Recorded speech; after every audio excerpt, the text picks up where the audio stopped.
ওই কথা বলছো, এখানেও কোনো একটা তথ্য হারায় ফেলবা, বুঝছো?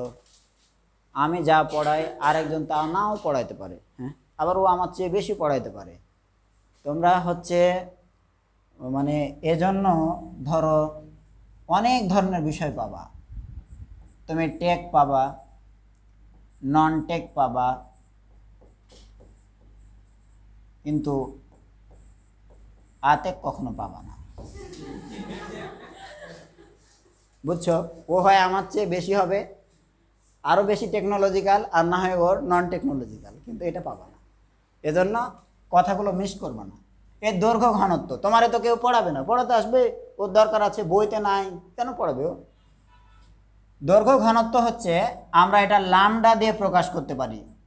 দৈর্ঘ্য ঘনত্ব কি দিয়ে প্রকাশ করলাম? ল্যামডা। আমি একটা চিকনা টাইপের তার, যার ক্ষেত্রফল আমরা পরিমাপ না করলেও পারি, কিন্তু তার দৈর্ঘ্য অনেক বড়। এখানে চার্জ ছড়িয়ে দিয়েছি কিউ পরিমাণ, সে কিউ ভাগ হবে তার দৈর্ঘ্য।